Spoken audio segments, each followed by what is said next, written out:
Next term, Indian. The term Indian was first coined by Christopher Columbus during his first journey in 1492. Columbus was under the impression that when he arrived in the Bahamas, he was in the East Indies. When Columbus encountered the Arawaks, he referred to them as Indians because their skin color and hair texture was similar to that of Hindu people of Asia. The term India only applies to inhabitants of the country of India, not the indigenous people of America. Today, the term Indian is officially used as a term of determination by the United States federal government. However, there is no clear and concise definition for the term when it deals with the classification and tribal eligibility. For argument's sake, though, this term will appear various times throughout this lecture. Native American. The term native is from the Middle English word natif, which means belonging to a particular place by birth.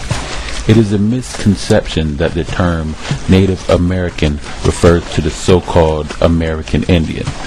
The truth is that anyone born in America is a Native American, but not necessarily an American Indian.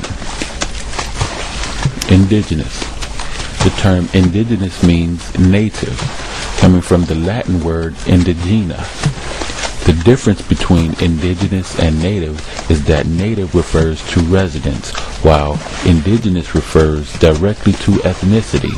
Within the word indigenous is the word gene, which means to give birth or freeborn.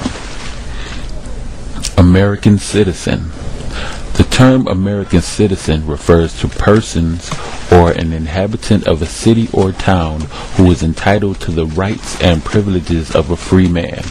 American citizens must be entitled or granted the various rights of the nation, but not necessarily the same rights as an indigenous or native people. The people must become members of the United States in most cases and withdraw their membership with their birth nation. And finally, illegal alien. The term illegal alien refers to persons of another country who are not naturalized or granted citizenship. We will need to pay attention to these terms as we go further through this lecture. The true story of America has been a forgotten one, hidden deep in the portals of time, existing under the notion that it would never be uncovered and revealed. It been unknown for hundreds of years. We were only provided false information in order to hide the greater truth. No, black Indians are not solely the result of African slaves mixing with red Indians as many other black Indian sources would have you to believe. This is only a small portion of the legacy. Black Indians are indigenous to this land before the so-called red man, before the Europeans, before the so-called Bering Strait. We, the Olmecs, Washita, Yamasee, Moors, and mound builders planted the seed of this civilization in this country, America. Today we are the remnants of these elders, and it is time that we reveal the bigger picture, our true legacy, not as former African slaves, not as immigrants, but as what we were and what we are. This educational series will chronicle the original indigenous people of America and how they came to be known as the people we know today. The indigenous people of this land, we are still here.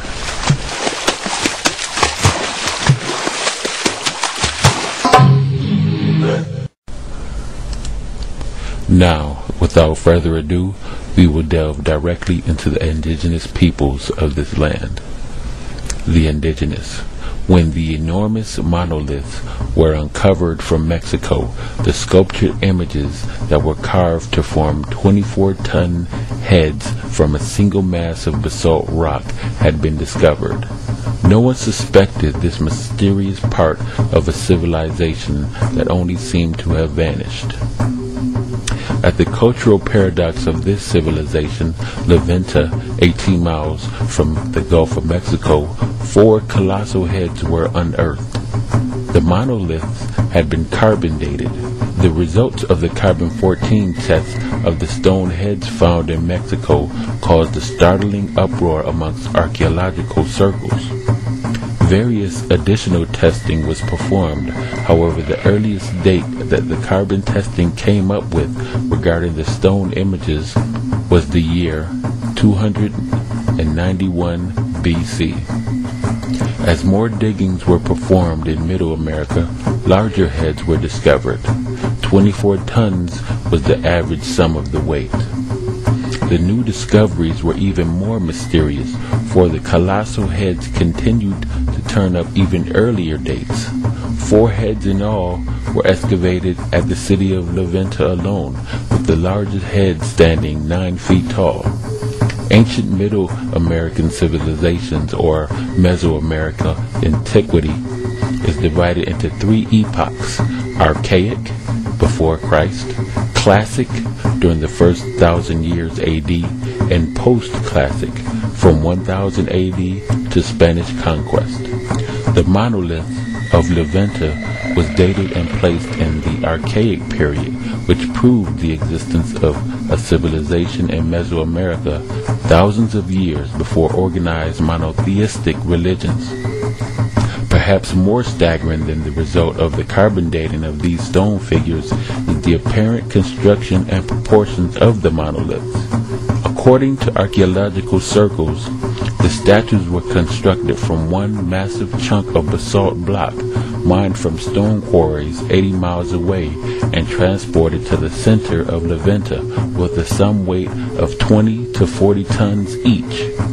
It seems these stones were rolled over vast tracts of land or transported down a river on wooden rafts, however, presenting somewhat of an illogical and even incomprehensible method of material transportation. The monoliths proved to be only elementary in cultural archaeology. At present, between 25 and 40 Archaic period Mesoamerican sites have been discovered. The majority of these finds have occurred in the states of Veracruz, which totals 246 recorded pieces with over 180 sculptures, altars, and stone heads. The revelation of this hidden civilization reconstructed the indigenous history that has now been extended to reveal a hidden past. It is apparent that the Archaic period preceded even some of the great civilizations of the East, 900 to 400 BC. The people of this period were not primates.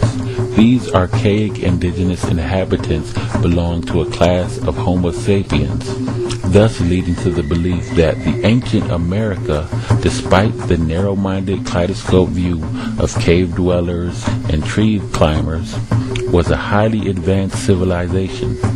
We see this in the advanced artistry and sculpturing, which was quite different than the art and sculpturing of tribal cultures.